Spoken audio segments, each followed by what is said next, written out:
Conversations for Health, dedicated to engaging discussions with industry experts, exploring evidence-based cutting-edge research and practical tips. Our mission is to empower you with knowledge, debunk myths, and provide you with clinical insights. This podcast is provided as an educational resource for healthcare practitioners only. This podcast represents the views and opinions of the host and their guests and does not represent the views or opinions of Designs for Health, Inc. This podcast does not constitute medical advice. The statements contained in this podcast have not been evaluated by the Food and Drug Administration. Any products mentioned are not intended to diagnose, treat, cure, or prevent any disease. Now, let's embark on a journey towards optimal well-being, one conversation at a time. Here's your host, Evelyn Lambrecht. Welcome to Conversations for Health. I'm Evelyn, and I'm joined here today by Dr. Beverly Yates. Welcome to the show, Beverly.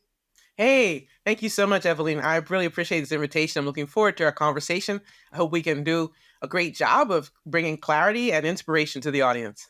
Thank you. I know we will. I'm so excited for this conversation. So Dr. Yates is a diabetes expert who has over 27 years of experience working with those who struggle with blood sugar issues and is the creator of the Yates Protocol, a simple and effective lifestyle-based program for people who have type 2 diabetes or prediabetes to lower blood sugar levels, achieve healthy hemoglobin A1C and fasting blood sugar levels, and have more energy to live life the way they want to.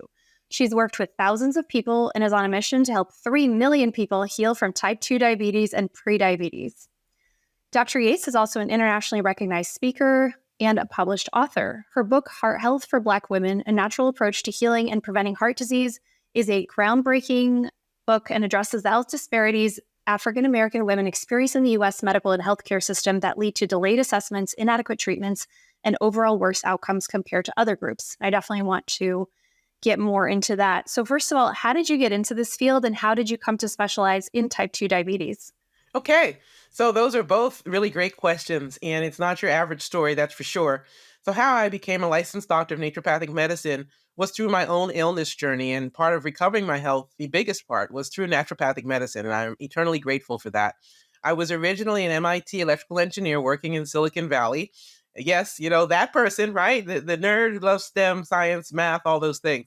And this was in the late 80s, mid 80s. And in that journey, what I found was when I moved from the Silicon Valley to the Silicon Forest, as it's called in the Pacific Northwest, the Portland, Oregon metro area, that it's got a lot of mold.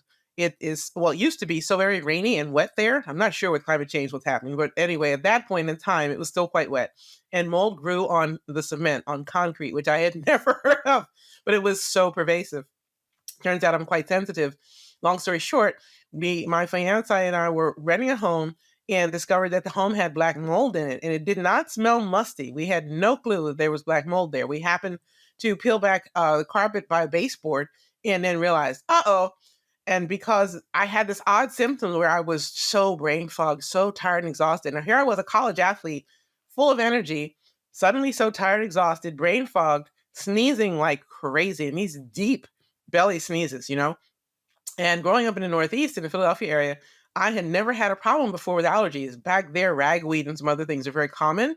No problem. Came to the Pacific Northwest, it almost took me out. I went to see a medical doctor, a conventional allergist, that got allergy shots for about a year. They did that skin scratch test to determine what I was sensitive to. And I thought that's kind of odd, that skin scratch test, because if you scratch your skin, it will heal. So how do you determine objectively what you're reacting to? I was like, is this science? I wasn't sure. So that didn't work. Being a results-oriented person, an engineer, after about a year getting shot up, and I asked people, like, what's in these shots? I understand science in big words. Tell me. They would never tell me. And I felt more and more uncomfortable with the whole process. So my husband worked with a guy who also had similar symptoms to mine, and he'd seen a licensed naturopathic physician there in Oregon, and it had a remarkable turnaround in his health. And I said, well, that's for me. I don't care what you call it. I just want to be well. And I was helped and helped profoundly after a few initial consultations and visits. One of the shocking things was the man actually looked me in the eyes and listened for about an hour. I had never had that happen in the context of a medical or health setting. And it was transformative for me. So long story short, I decided to go back to school, left engineering, went and became a naturopathic physician. And here we are. Now, you asked me another question, if I could just take a moment, because I think this story, being more personal, might resonate with people there. And hopefully, you guys will share this podcast, this episode, and let it resonate with others because it's a personal one. I focus on type 2 diabetes because originally my focus was on cardiovascular disease, heart disease, especially in women. It was on stress, sleep issues, sleep apnea. It was on allergies, gut health, that sort of thing, right? I switched over to type 2 diabetes and prediabetes being a focus because as I got reconnected to my father, my biological father's side of my family, I discovered some really shocking news. My parents divorced when I was about a year old. So I was a baby. And he lost contact with me, I should say, because a child doesn't have this choice, at about 3.5 years old. So then later on as an adult, I decided I wanted to try to have a relationship with him and just find out more about that side of the family, only to come to find out, and this was as I was in the midst of my journey to become a licensed naturopathic physician, his family, he was one of 13 siblings. All 13 of them had some kind of diabetes. Type 1 diabetes, type 2 diabetes, pre-diabetes. I think in today's world, we diagnose a few of them as type 1.5 diabetes. It's this incredible problem with glycemic regulation. And you don't usually have in a family 100% prevalence, 100% incidence of an illness. So I realized that since half of my genetic material came from them, I was like, oh, I may have a risk here. Of course, I knew nothing about. And I felt like, oh my gosh, that's mortal jeopardy. That feels a threat. The other side, there's a blessing in that. And the blessing is now I know.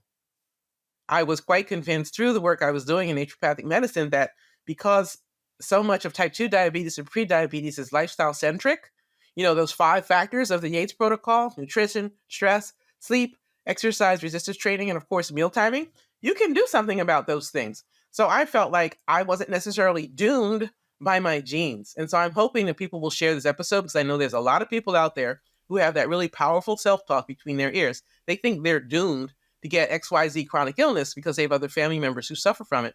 Friends, I'm going to tell you, much of the time, you can take control and take the power in your hands to either avoid it altogether or to minimize its impact in your life. But you do need to take action. Now is the time.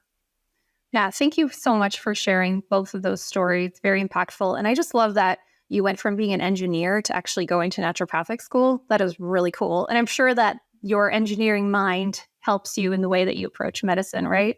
It does. It does. Yeah, that's awesome. So when you and I were introduced at the IFEM conference in June, I learned that one of your areas of expertise is in culturally sensitive diets. And I'd actually love to start off the conversation with that because it's not something that I honestly know much about. It's not talked about much. I got a master's in nutrition and I don't really remember that coming up. So can you talk more about that? Sure, I'm happy to. When we think of what's culturally sensitive, I feel like so much of healthcare, at least here in the US, it misses the mark. It's a missed opportunity for healing when we don't connect with people and meet them where they're at. This includes their culture, whatever are the foods that they grew up with, the flavors, the spice palette, the things that they enjoy. And I find often in wellness and diet culture that we demonize certain aspects of food. I've never understood why we want to have a war with food or food groups or people who enjoy certain things. I think it's mean. I see that we look at our health stats, we see it's ineffective. And I also think on a different level, it sets up this dynamic where people feel like, oh, well, if you've rejected my cultural foods, then you're rejecting me. And so the person shuts down and is not going to benefit from anything else that you might have to say that's actually going to be helpful to them.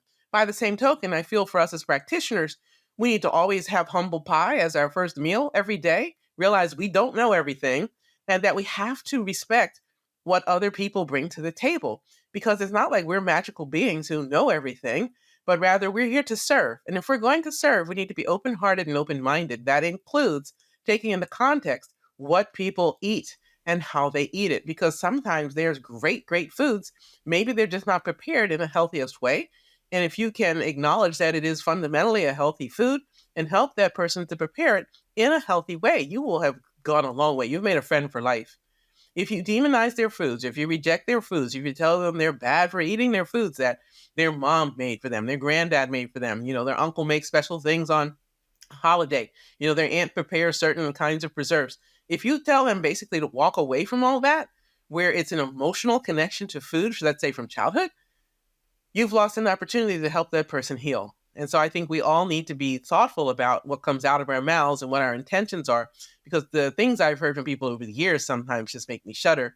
It's really a shame. It doesn't have to be that way, but thank you for bringing that forward, because if it's not part of your training, and if you're with people that you serve in your audience who are exactly like you, who grew up where you grew up, who eat what you ate, you probably don't even aware that this is a problem when someone may have a difference, whether they are an immigrant or whatever the situation may be. I'd say don't make assumptions about what people eat for food and why they eat it. It could be that it's a great way to connect and then, move them to where they need to be. Thank you so much for sharing that. These are some amazing clinical pearls for practitioners. So we know that diabetes rates continue to rise, and we are primarily focused on type 2 diabetes here. So when you're looking at labs for someone, when do you start to sound the alarm? And I'm specifically referring to fasting blood glucose, fasting insulin, and hemoglobin A1C. Sure. So let's look at the fasting morning sugars, the fasting morning glucose, right? Fasting blood sugar, FPS, usually denoted as such on most lab reports in US. Although every once in a while you see it called something else, you would think that wouldn't be controversial. But fasting blood sugar, I love to see that morning number for adults to be in the range of somewhere between 75 to 90, 94, 95, no higher than 95. Once we get to the 95 to 99 range, and if you see a steady upward trend, like maybe they started at 90, that's okay. 92, that's okay. 95, still kind of okay. Now you start to see a 96, and then the next time you see them, it's a 97, and 98. If it starts to continue to go up, then we want to do some things to bring it back down. We don't want to see it then suddenly jump, let's say, from 95 to 130, 160, God forbid, 200 or higher, because then we missed it. And I've seen sometimes clinically, and I've had, thousands of patients and clients over the years who've said, oh, my doctor said, let's just watch your numbers. We'll just watch it. I'm like, what are you watching? You're watching a train wreck in slow motion. This is one of the challenges with diabetes and glycemic issues in general. Because at first, the onset tends to be silent and the symptoms aren't necessarily clear to people, they haven't connected the dots, both from what the patient experiences as well as what the clinician can observe. They don't have a sense of alarm. They don't take it seriously. As a result, a heck of a lot of damage can occur over the course of years or decades before anybody really takes it seriously. And by then, it can be harder to turn the tide back. So anyone listening, the earlier signs are as things start to creep up, right? So that's one clue, the fasting blood sugar. Make sure everybody goes to the lab fasting in the morning, say 7 to 8 a.m. Catch all these beautiful hormones early in the day, right? Now we're going to talk next about A1C. As we know, the A1C is something that it makes sense to check every 3 to 4 months because your red blood cells turn over. You get a fresh new batch pretty much every 3 months, every 90 days. So I like to have people checked regularly to be sure they're still in range so that if they're starting to have a problem, again, we get to it sooner rather than later. 5.7 to 6.4 for an A1C is considered in the US to be prediabetes. Once a person hits 6.5 for the A1C and higher, that's considered to be type 2 diabetes. Now, for type 1 diabetes, typically if a person has good glycemic control, their A1C might be in the low to mid sixes, maybe even the high fives. I say great, God bless the type 1s because their challenge is ever more an immediate threat. There's just a lot going on here. I think, when we wish people who have prediabetes, type 2 diabetes, God bless them too, but you're going to need to be a little bit more vigilant because I don't think the sense of threat is the same. It often changes, though, to be honest with you, when someone has had prediabetes for a year and they suddenly get that diagnosis, and I say suddenly in air quotes, that now it's a 6.5. And they're like, oh, now I have type 2 diabetes. And then here they come running for help. And I'm glad they come running for help. Wish they would have come sooner. So Right. You have people in your practice, in your care, who are in that zone, make sure they understand that there's a real risk. One of the things that goes on with these clinical labs is I've observed a lot of people who later show up with Alzheimer's and dementia. They often have prediabetes, not type 2 diabetes. There's a reason why dementia and Alzheimer's are considered type 3 diabetes. Yeah. And are there any, I want to go back to insulin. What is your marker for fasting insulin? So fasting insulin, I like to see be in the single digits, so under 10.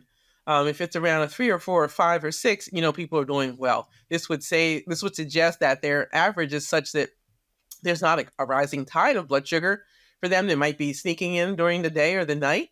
Sometimes people naturally have high levels of cortisol. They may or may not be stressed. Some people just produce more cortisol than others. However, if they're having struggles with weight control, if they have problems with cravings, with mood, there may be interactive issues that overlap with fasting insulin, let's say, and leptin and ghrelin. So if fasting insulin is like 15, 16, 17 or higher, then I would consider very much to put that person either on an intermittent fasting plan or a fasting mimicking diet or something like that. And I would also probably put them with a CGM, a continuous glucose monitor, similarly for the fasting blood sugar number, for the insulin, and also for an A1C, because we really want to see real time, what's going on with their blood sugar, right? My favorite CGM is the Libre 3. It's the Abbott Freestyle Libre 3. That is a mouthful to say, because it is connected via Bluetooth and an app, and therefore you don't have to constantly swipe it in order to get your data. Oh, I've only used the Freestyle 2. I didn't even realize there was a 3. Ask for the 3, you're going to love it. And in that way, you'll see exactly what's happening when you're sound asleep, because some people get that spike around 4 o'clock in the morning, called the Samochi phenomenon or dawn phenomenon. Everybody has a little blip, little extra cortisol at that time of day. It's going to get you ready to get up a couple hours later so you don't fall flat on your face when you get out of bed. Some people, it's not a little bit, it's a lot. It's a surge. And you need to know if that's happening. Here's why. That can be a piece of the clue that causes a person to have a higher than normal fasting insulin, even though they may otherwise have healthy habits. There's plenty of people who have good nutrition, they're eating quality food, they're exercising regularly, and they're still not well. Listen, if it was as simple as that old 1950s advice of eat less and move more, we wouldn't have this wild, really, pandemic of the incidence of prediabetes and type 2 diabetes as an international phenomenon. We have got to be smarter about what we tell people. Absolutely. I love that you brought up the continuous blood glucose monitors, because I want to talk more about those. How do they compare in accuracy to a glucometer? And I've tried to use a glucometer. I couldn't even get one drop of blood to get an accurate measurement. And how are you actually assessing that in your patients? Because I feel like when I've done it, I didn't have a way to share the data. And I also didn't do a great job of, I was like, oh, that's interesting. I ate a croissant. It went up this much. Yeah. Rather than actually, changing behavior. I need to try it again. And I'm sure that with your background as an engineer and you working in Silicon Valley, you probably have a lot of people who just love geeking out about this, right? Yeah. I'm in the land of wearables for sure. A lot of people love their wearables, right? Their sensors, whether it's the Oura Ring, it's the CGM, right? Like whatever, we're rocking the tech. Yep. That's true. So with that in mind, there's a few things to know. And it's a great question. Thank you for asking that. Generally speaking, from what I've seen clinically, and I know other people have looked at this as well, for glucometers versus CGMs, continuous glucose monitor, the data, the gizmo, the difference can be around 10 to 15%, I'd say on average, which matters, particularly if you have type 1 diabetes, because you need more control over what's happening. More insight is what I mean to say, not control, more insight into what's happening. I don't think we need to throw any more worry or caution in the direction of my type 1, so my apologies if I didn't express that well. When we're looking at blood sugar control, with that 10 to 15% variance between what a CGM reports versus what you would have gotten if you'd done the finger stick, gotten a drop of blood, and tested it via the strip put into the glucometer, just know that there is some calibration that would make sense. So what some people will do is in their first days of using the CGM, they'll also use the test strip and a glucometer and a drop of blood and look to see what the difference is. And then they'll calibrate it from there. In fact, there's at least one app now that you can buy and use via a membership subscription that will allow you to really fine tune this. And this is something that is available specifically to practitioners. So once you've got that dialed in, the algorithms can help you. So you can put up, you can upload a picture of your food. You can say if your moods are a little off, or you're feeling brain foggy or dizzy, you're feeling angry, hangry, depressed, etc. Have you been exercising? Blah, blah, blah. So when you get your information, then you can put all the pieces of your health puzzle together in terms of your glycemic regulation. Like people who don't have any kind of diabetes, if they get a CGM, sometimes they completely misinterpret this data. They'll be all freaked out because, their blood sugar rises when they're exercising, not understanding that active working muscles are blood sugar sponges. And as such, those same muscles want what for their fuel? They want glucose. So what's your body going to mobilize? It's going to mobilize glucose. So after you're done exercising, your blood sugar should return to a healthy normal level, if that's where it started off at, within 30 minutes to an hour after exercising. People get freaked out about the wrong things. So when it comes to a blood sugar rise, what is the max that you want to see it go to? And what is maybe the time period in which it should drop back down to a normal level? Okay. When a person's eaten food or had something to drink that was other than water, that maybe had some kind of sugar or food content to it, that the tongue and the brain would perceive as being sweet or something like that, I love it if we're going to have good glycemic control, that their blood sugar doesn't rise more than 15 to 20 points. That's people with excellent glycemic control, in my opinion.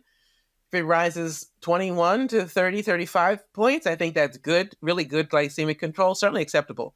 If their blood sugar is rising 40 points or more because they had a meal, a snack, or a beverage, you really need to look at what you ate. It would be better to have things that give you that gentle rise rather than that rocket, that roller coaster spike up and a crash down. It's the area under the curve. For those of you who are math geeks, the area under the curve matters a lot. And so if you have a roller coaster up and a crash down, you can see how much more area there is versus this. Not a lot happened there, right? Same idea. And what's the time that it should take, in your opinion, to get back to a normal level?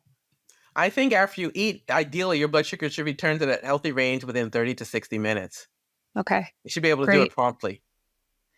And what are some of the foods that you see raise blood sugar that are maybe surprising, or some things that people would think cause a spike but maybe don't? What a great question. Okay, here we go. Because I know colleagues are going to have feelings about what I'm getting ready to say. Hey, listen, friends. You know what, y'all? There's no such thing as a one-size-fits-all nutrition plan. We are individuals. We have bio-individual responses. There are some foods like quinoa, cauliflower, or blueberries, as an example, that some people have this big glycemic spike. They just do. For most people, foods like cauliflower and quinoa and kale, blueberries are fine to eat. They don't usually cause a problem. Sometimes it's the food. Sometimes it's the portion. Sometimes it's what it's combined with. And you could say that the microbiome is probably talking to people, screaming, if you will, for certain kinds of foods or food combos. That's why it's so vexing, because some people can eat things like white rice and be okay for blood sugar. Other people can't even look at it. It's a problem. Similarly, for, let's say, white potatoes, ground flour, wheat, other things, rice, if it's in a flour form. But I've seen be consistently a problem for people, with few exceptions, are any things that are, as we know, ultra processed and highly refined. And any foods that I tell my patients and clients, I explain, if you can put the food ground up as a flour in your hand and go blow it away as if it were a powder, that's going to hit your blood sugar like a dispersed bomb. So if it's hard for you to remember, just if you could do that, you probably need to minimize or eliminate it for good blood sugar control. I found that to be something simple people can remember. It's actionable, and it's accurate for like 95 to 97% of us, Yeah. With the bioindividuality, does it also relate to meal timing? So my question is, are you in the camp of eating multiple meals throughout the day to, quote unquote, keep blood sugar steady, or that we should have 3 meals per day and we shouldn't need to snack in between? Because I feel like as a society, we are a society of snackers, including myself. It's great that you asked that. The other day I was at the store just looking at all the various snacks right by the checkout counter, because they know how much our behaviors are reward driven, dopamine hits, right? And, we're going to grab the snacks because it's an impulse buy. They know what they're doing, the way they design these stores. It boosts their sales. So to answer your question, it's the latter, particularly for those who have prediabetes, type 2 diabetes, or are looking for better glycemic regulation. 3 meals a day is your friend. No snacking. Here's why. Your body needs time to process and digest what you ate. Keeping your blood sugar level even, no. You want the quality and quantity of food that you eat be what does the heavy lifting, so to speak, to keep you in the green zone, in the healthy glycemic range. Trying to rely on that by constantly eating, I've never understood what has driven that advice. And I think if someone's taking it and it actually is working for you, great. I say don't fix what isn't broken. That's the engineer in me. But if it isn't working for you, it's time to reconsider that and consider 3 meals a day, perhaps even 2 meals a day, depending on your age and stage of life. As we get older, my experience has been is that often people aren't as eager to eat three big meals a day or even three medium-sized meals. So I'd say, let your body talk to you. I think it's talking to you all the time. Listen, if you don't feel good with a big breakfast, don't have one. If you don't feel good with breakfast at all, don't eat it. If you feel like you get out of bed in the morning and you are ready to eat a bear, you're hungry, honor it. By all means, eat a healthy, wonderful blood sugar meal. I had breakfast just before we came on here. I got delayed this morning. I had a business meeting. I don't know if this will work. Maybe it will. I tried to share with you what I ate. So it was scrambled eggs, Nice. Kalamata olives, green olives with a Mediterranean, North African base to them with some harissa on it, chopped up, I think it was a bunch of cilantro. No, it was flat leaf parsley. My husband left. So flat leaf parsley and garbanzo beans along with some smoked salmon. So that's what I had for breakfast. Now, I know for me that that's just a joy of love and mix and lifetime of longevity because my blood sugar just, nothing happens. I'm all good I there. love it. Again, half of my genes is diabetics, folks, so I got to pay attention. Yeah, what a gourmet breakfast. I Yeah. love it. You mentioned an app where you have access to your patients' CGM data. What is that app? That app is with a company called Theia Health, and I'll spell that THEIA. Interesting. Health.ai. Very cool. And it's Thank you. meant for practitioners, to be clear. This is not something that's for the consumer's general access. This is meant for practitioners, people who have health practices, whether you are licensed as a doctor or a nurse or some other kind of health professional, or if you're certified as a coach, blah, blah, blah. People who are health professionals, to be able to offer this to your patients and clients with HIPAA certainty. So we keep everything, private and protected. So you can actually see, and they can see, which is just as important, what's going on with their blood sugar. They can just snap and take a picture of their food. So like for Theia, I would just add this. It's just so easy. You just click, take a picture of your food. Anybody's ever full with diet diaries, people forget to put stuff down.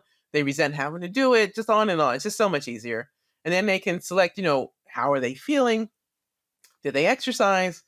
All the things for your lifestyle, all conveniently in one app. So you have a dashboard that you can go and look at and really see what's going on for your patient or client and then give them that guidance.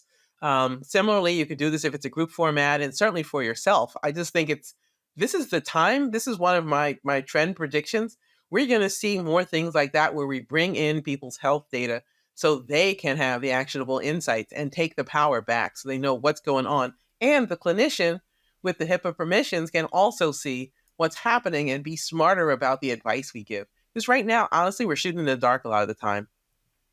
Absolutely. It reminds me of a book I read quite a few years ago. It's actually on my shelf by Eric Topol from Scripps, The Patient Will See You Now. And it's about, if I remember correctly, because it was a long time ago, but it was about all the wearables and how the patients are going to be bringing all the data to practitioners. It was written a while ago, but I feel like we are definitely seeing that trend increase. Very interesting. We are, especially here in Silicon Valley, and it's coming out. We're coming, folks. We're coming. There's something else interesting you mentioned about food combining. Mm-hmm. And I definitely see this all over Instagram, all like the hacks for blood sugar. I'd love to get into those for a second. Okay. Are there any hacks that you share with your patients when it comes to blood sugar regulation? Yeah. So for blood sugar regulation, that wonderful thing called glycemic control, what I have found consistently has worked is to make sure that meals carry 4 food groups and focusing on that at least 80% of the time. Pareto's rule, 80-20. Okay, here it comes, friends. 80% of the time. You can get to 100, great, but it's about progress, not perfection, is this. These 4 food groups. 1, protein. Meals that have protein tend to be satisfying. If you can reach satiety, if the person that you are trying to guide can feel full and not hungry, they will more likely stick to whatever it is you are asking them to do. When people feel hungry, you're going to lose cooperation. Compliance goes right out the window because we don't enjoy being hungry as humans. And then we're in a 24/7 food environment. They're not going to struggle, okay? So you have to make sure people feel satisfied when they eat. That's number 1, protein. Number 2 would be, in my opinion, making sure we have healthy fats with our meals. And those can absolutely be plant-based if you like, the nuts and the seeds, the avocados, things like that. A tablespoon of olive oil. As long as they don't have a big gallbladder or bile issue, that's absolutely fine. However you need to do it, I tell people, get it in you. Don't fuss with the detail. Just make it happen. We have got to make this simple for people. Number three for good glycemic control would be the slow burning resistant starch complex carbohydrates. Primarily, that's going to be your beans, peas, and legumes. Those are packed with a combo, as we know, of protein, of fiber, and of the starch that burns quite evenly. It's not this blood sugar spike, roller coaster kind of reaction in our body. It also helps to nourish in a beautiful way the good, healthy flora in our gut's microbiome. And I think that for many people, and if you look in the blue zones around the world and what people eat, beans are usually a part of that mix in some form. I think there's a lot of great clues there. The fourth food group, in my opinion, has to be, and I made up this food group, I will claim it. It's fiber, high fiber foods. So that's going to be your leafy greens. That's going to be flax seeds, chia seeds, etc. Get them into all your meals some kind of way. I love it for people to have anywhere from 5 to 10 servings of the high fiber foods a day, because I really feel that does a lot of beautiful things for you. Just like I said, active working muscles are blood sugar sponges. It's also true for those high fiber foods, especially the leafy greens. They give you water, right? Because all the veggies have hydration with them. It's nutrient dense, that's for sure. It's not stripping you of anything. It also helps you to, as a blood sugar sponge, it's also interestingly something that extends or makes bigger your intestines and gives your body that signal. It says, hey, we should move our bowels. Because so many people struggle with constipation, and it is an unfortunate struggle. And this is a simple solution, right? It works. Other things, it'll help to promote a healthier cholesterol profile. So you're going to boost the HDLs naturally. You're going to lower the LDLs, especially the fraction of LDL that likes to stick and become a problem in the blood vessels and turn into heart attacks and strokes. Always a great reminder about the fiber, because we know that as a society, we're not consuming enough fiber. It's a challenge. Once you leave your house, like sometimes when I go out to eat, even here in healthy California, we have some amazing foods when we can go out to eat. We don't have to, we often aren't stuck with junky options. But even when you go to the healthy places, it's still a challenge to get, in my opinion, enough meaningful amount of leafy greens as part of your meal. You'll always have to order it as sides or reconfigure. It's a challenge. Right. I agree. So what are some not often thought of considerations also when it comes to blood glucose management? You mentioned the meal timing already, but what are some other things that could cause a spike in blood sugar? Okay, this is another wonderful question. Thank you for asking this. When it comes to meal timing, people often think of it in terms of intermittent fasting, right? Which is a great place to have that conversation. But that's not the only way meal timing works. What I've found for people with prediabetes, type 2 diabetes, or looking for better glycemic control in general, could be PCOS, insulin resistance, metabolic syndrome, is this. Number one, don't make this mistake. Make sure you allow at least 3 to 5 hours between dinner and bedtime.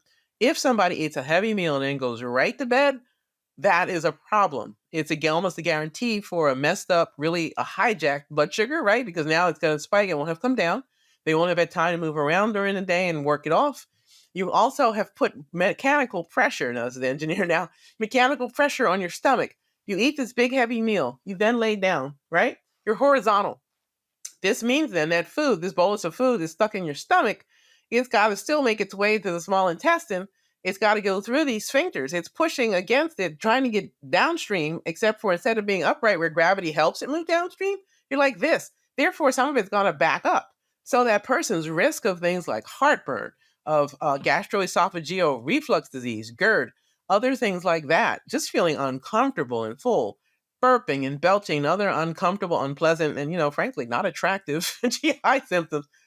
This whole ruckus gets going because they did not allow enough time between dinner and bedtime, along with the loss of good blood sugar control. Because when you go to sleep, you're not eating, you're not drinking, you're fasting, right? It's your opportunity every day to hit a massive reset button. Massive reset. This is a blessing. Your body's resetting, your gut's resetting, your mind's resetting, your soul's resetting, your everything's resetting. And if you screw that up and don't give yourself enough time between dinner and bedtime, your blood sugar is going to get you because it didn't get a chance to reset either. Yeah, I love that reminder. And I feel like with sleep, I know when I don't sleep enough, I'm ravenous the next Isn't day. that interesting? So that's leptin and ghrelin interacting with your cortisol. That's why you're so hungry. And again, we are still creatures from thousands of years ago. We haven't quite fully embraced in terms of our genetics where we are at in this moment in a 24/7 food environment. So if you don't sleep well the next morning, leptin and ghrelin are out of balance. Ghrelin, I think of it as the growling hormone because your stomach is growling. It means you're hungry. And leptin is the one where you feel full, satiety rather. And in the case of leptin and ghrelin, I call them the twin gremlins. So ghrelin, stomach, growling, satiety, right? Leptin, hey, stop sign, you know? So with ghrelin, you can tell that you're hungry. With leptin, you need to know it's time to stop. And when they get out of balance with each other, you will be overly hungry. It'll be harder for you to tell when to stop eating. It's not fair. And if there isn't more adding insult to injury, you also will want, preferentially after a bad night's sleep, I can guarantee this, either more calories of highly savory, umami foods, or you just want sweet stuff. Yep. You mentioned that croissant, right? Croissants, Yeah. donuts, add lots of sugar to a coffee or a tea. You got a latte and you're just pouring in that simple syrup, like whatever it is, and I know some of you nod your heads like, I'm talking to you right now. That's what's going on. Yeah. And thank you for sharing about ghrelin and leptin too. I wanted to get into those. I also want to talk about the elephant in the room. I feel like people have probably thought, okay, are they going to talk about this? When it comes to these medications like Ozempic, yes, Ozempic, Wegovy, compounded semaglutide, which a lot of practitioners are using, can you share how they work? Like, what does it mean to be a GLP-1 agonist? And do you think that they are the answer to type 2 diabetes and obesity? Because I'm seeing articles every day, even just in the New York Times this week or last week, about it improving heart failure in I saw that article patients. Too. So, yeah. Yeah, so this is a fascinating time to be alive. I think I want to say a few things about this. There are a number of class of drugs and a number of class of processes in general that affect those GLP-1 receptors, right? So we know that with the way we actually are, we need to do something to help people get better control. Some people just don't have good control. And for all of you who are a fan of the concept of willpower, I want to remind you, the science has said very clearly, we have 15 minutes a day out of a 24-hour day. That's right, a quarter of 1 hour of willpower. So asking people to muscle through is not a recipe for success. Again, if, like its partner, the 1950s advice of eat less and move more were adequate, we wouldn't have this rampant rise in prediabetes and type 2 diabetes. Similarly, if just willpower would work, that wouldn't do it.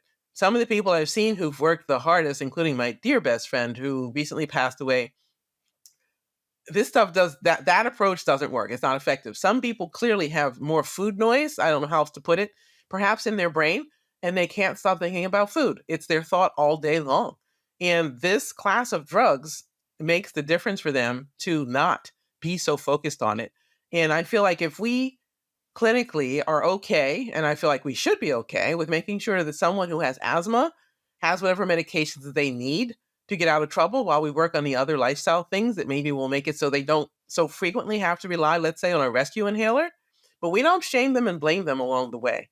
We might recognize they need help. We need to bring that same attitude. I need to see that same energy, friends, when it comes to prediabetes, type 2 diabetes, obesity, insulin resistance, etc. Because some of these folks are working their asses off. They're trying really hard. If you interview people and you're hearing they're working out at the gym, they really are going there. They're not lying. They're there 90 minutes, 2 hours a day. And often we are so judgmental to make the assumption around this. So in terms of the action of the drug, it is clearly interacting with that person's physiology so now that their desire to eat drops and they don't feel compelled to eat. They can now put that energy on other things in their life. Some people have talked about it being life-changing and life-giving. And I feel when it's prescribed for the right reason, it's buying people time. You and I both know, though, that from a clinical point of view, many people, if not most, do not get the real support they need. They don't learn about the nutrition that's specific for their blood sugar. They don't get the prescriptions that they need for the CGM so they can get the data. They aren't given the clarity around meal timing so that they can have better blood sugar control and hopefully go to fat burning and leave fat storage mode. They also aren't getting good information on the impact of stress. Stress, because of the effects it has with adrenaline and with cortisol, rises blood sugar. If you have a lot of stress, your blood sugar is up. Why? Because your body wants to feed what? Active working muscles. Stress primes you to be ready to fight, flee, or freeze, all of which raise your blood sugar so you're ready to take action, not sit on your butt. So if you're chronically stressed and you're sitting on your butt, you're in a sedentary job, you're trapped somewhere, whatever the emotional world may be, and you're not able to burn those chemicals off, this is the damage that does, right? What about sleep? What if your sleep's really poor for whatever reason? Maybe your bedroom is too warm. Maybe there's a lot of light or noise that's coming in, things of that nature. There's a lot of things that go on with people's sleep. What if you are a perimenopausal or a menopausal woman who's going through that transition and having a hell of a time? There's a lot of reasons sleep gets disrupted. For people of any gender, how about if you have a lot of financial stress and turmoil? That can make a difference with your ability to sleep and sleep well.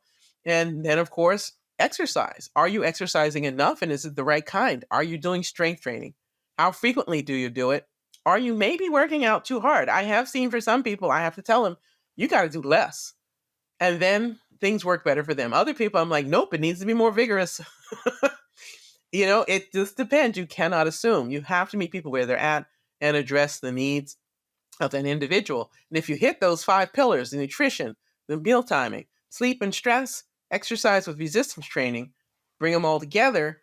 If we really supported people in that way, I would bet probably half, maybe a little bit more of the people who currently are on things like Ozempic and Wegovy and other of these GLP-1 drugs wouldn't have the same need for them. But let's be fair, most of these people are not getting that support. They never were. Right. And that's part of the problem.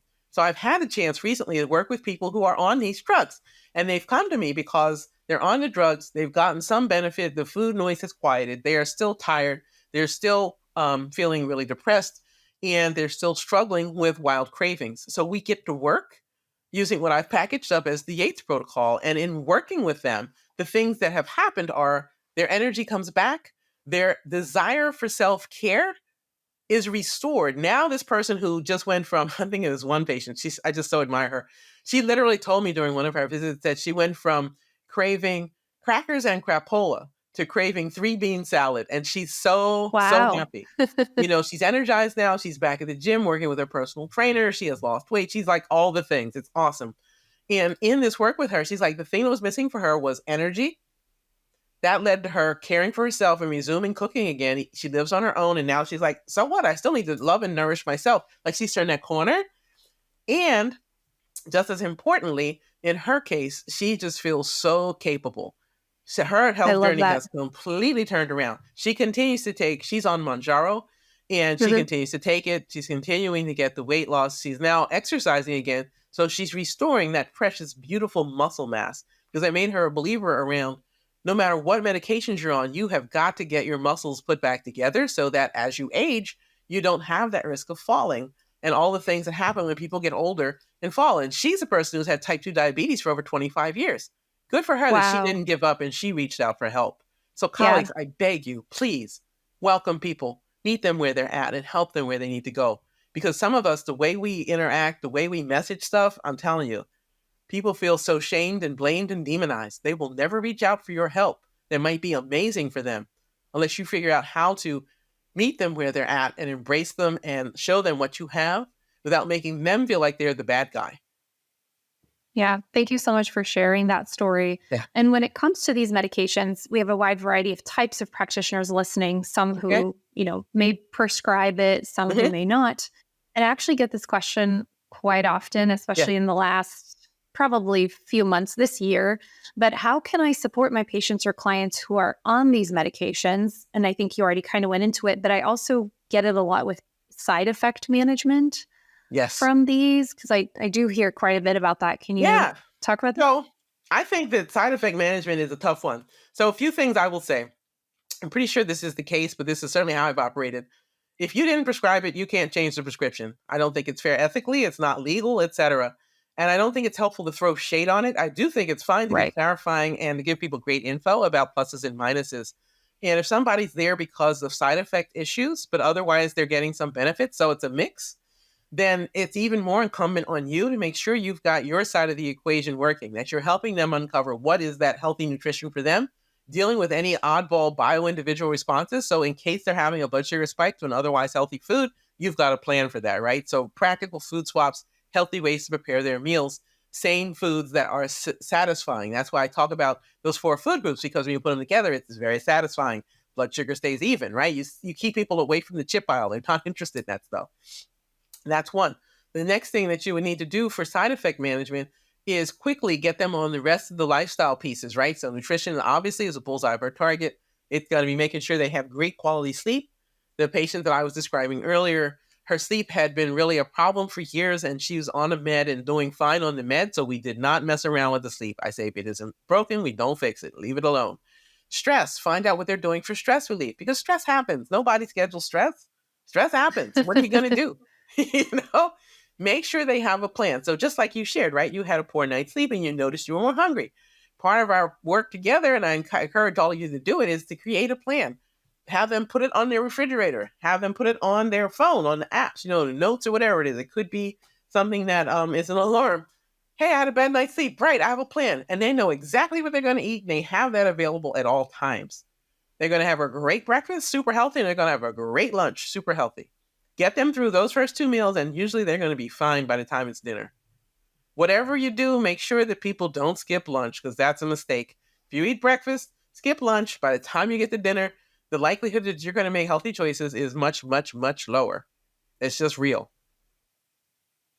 Yeah, thank you for sharing all that. I have 2 more questions for Sure. you regarding these topics. So, what are some of your favorite nutrients and herbs to support with blood sugar management for Yeah. a few months there? Or it still is, I'm not on TikTok, but apparently on TikTok, everybody was talking about berberine and calling it nature's Ozempic. And, it was published in a lot of news outlets.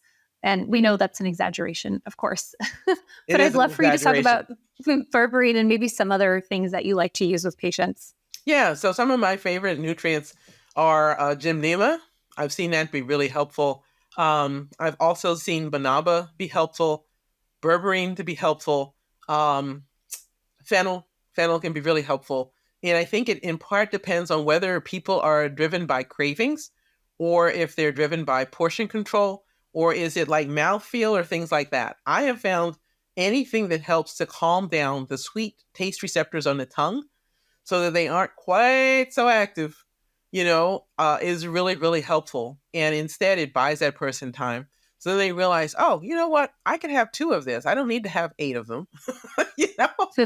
And after a while, people find, like this patient story I shared of the lady who's on Mounjaro, who's doing all of the lifestyle pieces, right, of the Yates Protocol. The thing for her is now she just doesn't want the junk at all. She's like, I'm just not even interested in it. Whereas before, the Mounjaro alone was not giving her that peace. It was interesting, right? Because for a lot of people, it is supposed to give them that peace. It should quiet that food noise. And for her, it wasn't working like that. So it seems that we've gotten enough other pieces put together so that that's helpful.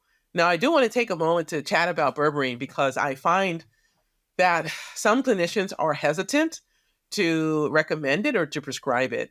I think in today's world, I think it's okay to have people use it for a longer period of time than I probably would have said several years ago or even a decade or 2 ago, right? In a 30-plus year career, I've definitely changed some things and evolved in my own thinking.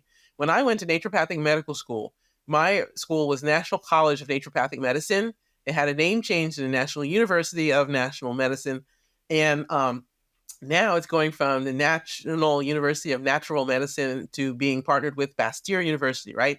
So back in the day, we were taught that berberine was something you had to be very careful with using at all, because it was thought to be too powerful of an antimicrobial, and it might cause an upset in the microbiota, the healthy microbial flora of the gut. So it was thought it might be disruptive to the microbiome in a way that could be negative to the person we were trying to help, and that over the years, it was better to maybe do it for a month or 2 and not longer than that. So some of us who are licensed as NDs might be hesitant about berberine. I found clinically that a longer-term use, I think, so far has been okay. I used to use it back in the day to help people who had cardiovascular problems. And again, I have not seen any adverse effects in the patient populations that I've served. So I think people have to do what they feel is best around what they recommend and or prescribe. But just know sometimes they can be controversial, and understand that social media driven trends may not be based on science. I just wanted to say that out loud. Because sometimes people, they see something on TikTok or wherever, and I'm like, I don't even know why any of us try so hard with our expertise and our licenses and our certifications and all. And then it's like, the person who does the mani-pedis or the car mechanic is now giving me advice on TikTok, and people want to go with that. And I'm just like, it's just such an upside down time right now. It just is. Yeah. Since you brought up the microbiome, so what is the role of the microbiome in diabetes? I feel like generally in medicine, in functional medicine, we say always start with the gut, right? And Right. maybe you start with blood sugar regulation, but if you start with the gut, you're probably affecting blood sugar.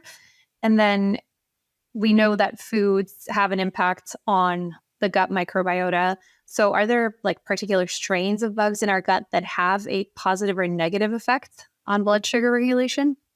Yeah, so the microbiome, I think, is a very important player when it comes to glycemic control. And one of the things that I've noticed is if someone has a repeated series of antibiotics over a short period of time, let's say they have been prescribed antibiotics over the course of 6 months, and they've taken them for 6 months to a year, or God forbid, a few years. I do know some people with that history. They often show up with glycemic regulation problems and or profound insulin resistance. I think it is a way in which we don't talk about insulin resistance, but from what I've seen clinically, the chronic use of antibiotics or an extended use for whatever reason really, really is a problem and can make people far more vulnerable, either in the short term or longer term, for insulin resistance issues and or the formation of type 2 diabetes, pre-diabetes later in life that they might not have otherwise had. Um, Other things about the microbiome is that we can replenish it. That's so important. Eating the fermented foods of whatever cultural group you're from. And if you don't like the fermented foods from your cultural group, borrow somebody else's. They're all good, you know? So whether it's apple cider vinegar, maybe it's kimchi, maybe it's poi, maybe it's sauerkraut, there's lots and lots of ways to get fermented foods in kombucha. I mean, anywhere on the planet. It's so interesting to me. I realized this a while ago is that every culture has something they ferment, whether it's for the alcohol or to take as a digestive. It's we figured something out as Mhm. people on this planet. It's real smart, so we should do that. Certain strain. I will have to admit, I am not necessarily deep on the science of certain strains for the gut's microbiome and how they interact with blood sugar. I still think that's an emerging science. And again, I feel like it's in the category of test, don't guess. Find out if something works well for you and your gut or your patient's gut, your client's gut, because people have so many other things that are affecting them. And, diabetes and glycemic control, blood sugar management, they're complex. They're complex. So the shaming, the blaming, the demonization and discouragement, the judgment is just not helpful. It's confusing. Yeah. Yeah. I love that you shared that. And thank you also for sharing those personal stories and so many clinical pearls. I'd love to ask you some questions that we ask every guest on Conversations for Health. Sure. What are your 3 favorite supplements that you take? 3 favorite supplements that I take. Um, let's see. One of them is ubiquinol. I love ubiquinol because I feel like it is such an important partner with nourishing our cellular mitochondrial health. My mother's side of my family has an incredible prevalence of heart disease along with cancer. And so I care about my mitochondrial health and inflammation in general. And so I find ubiquinol, because it is the downstream form of coenzyme Q10. We're not looking for any more conversion there. We've already got the form that the cell wants. I have found that to be really helpful for myself personally, and it's certainly something I've recommended with my patients now for decades, safely, calmly, with wonderful results. So that's one that I take myself personally. Another is rhodiola rosea. I take rhodiola rosea as a stress resilience supporter and an adaptogenic herb. There are times when I personally feel stressed, whether it's stuff I've seen on the news, things that go on in the US that are so harmful to African American people or people who look like myself. I just never know what to expect day to day. All of these things have their effect on me, and I'm trying to live a long life, live well. And for me to reach that goal, I have to have more buffers because I can't control the nonsense that happens outside of me, right? So that's one. And a third one that I take quite regularly, in my case, I'm just trying to think through here. I feel like I'm missing something obvious. What is it? One of them that I take, that's probably because I eat a lot of seafood, is fish oil, just to make sure that I have good hormonal regulation and am doing all I can, again, for inflammation and avoiding clots and stuff like that. Again, trying to manage the cardiovascular, cancer risk side of the family. My diabetes strategy, actually, in my case, I don't necessarily personally use a lot of supplements for that because I've got those 5 lifestyle things on point. I've got Yeah. that dialed in. I'm letting that do the heavy lifting for the most part. So those are 3 of the Yeah. things I regularly take. Love it. I'm a big fan of rhodiola as well. Great herb. The next question is, what are your favorite health practices that keep you healthy, resilient, and balanced?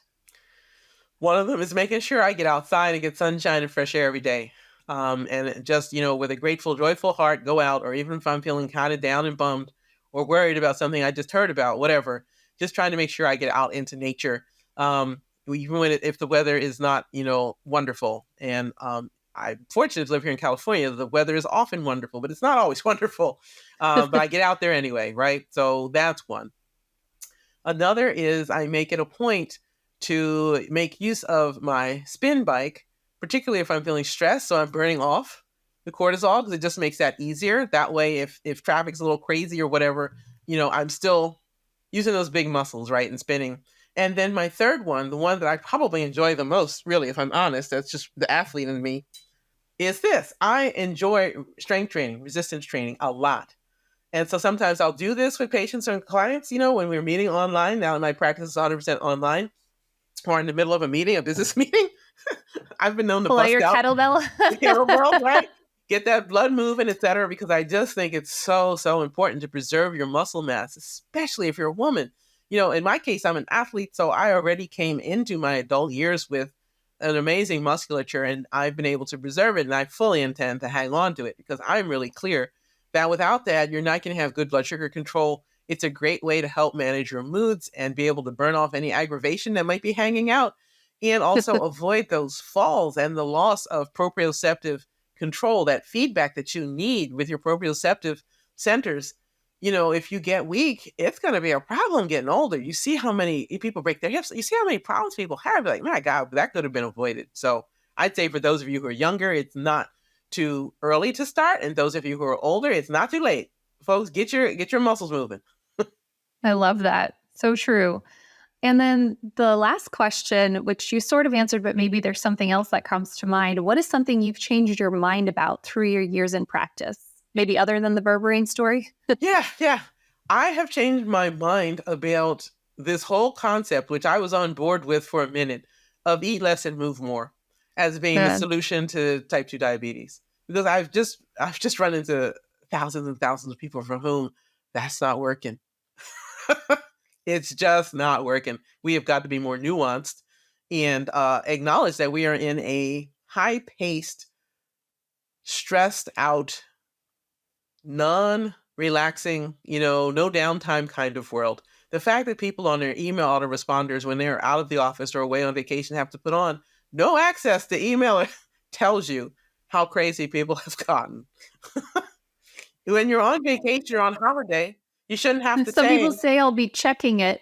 Yeah, some people say while on holiday. And I'm like, ooh, are you sure? I think everyone needs downtime. I personally think that's not a good thing. So what can I say? Easy for me to say. Yeah, I love it. Beverly, where can people find more information about you? Sure. They're welcome to go to my website. There's currently 2. We're doing a beautiful glow up. I'm sure by the time this airs, this one will be amazing. So if they go to naturalhealthcare.com, natural, Natural, healthcare.com. Did you buy that when the internet started? I did. Yeah. I bought it back in like 1996 or 97. I saw this coming. I love it. I am an OG. The other one is my name. DR, like the abbreviation. Beverly, Beverly, and then Yates, Yates.com. Awesome. Well, thank you so much for being here. This has been a fascinating conversation. I so appreciate everything that you do. Did I also hear you're writing a new book?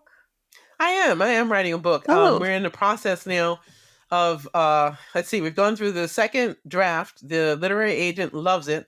So we're going to put it out to the publishers here in a few months. And let me be sure we have updated the title. I want to give you the correct title. We will absolutely be looking for people to help us get the word out once it is ready. it's been such a beautiful thing to do because, if you had asked me many years ago when I was a kid if I was ever going to write a book, I wouldn't have never thought I'd be an author. And now I'm an author of multiple books and co-author and whatnot. So this one will be the Yates Protocol, 5 no shame steps to fix your blood sugar and eat the food you love. I love it. Congratulations. That's really awesome. Yeah. Thank you again for being here. And thank you for tuning in to Conversations for Health. Check out the show notes for any resources from our conversation today. And please share this podcast with your colleagues. Follow, rate, or leave a review wherever you listen. And thank you for designing a well world with us. This is Conversations for Health with Evelyn Lambrecht, dedicated to engaging discussions with industry experts, exploring evidence-based cutting-edge research and practical tips.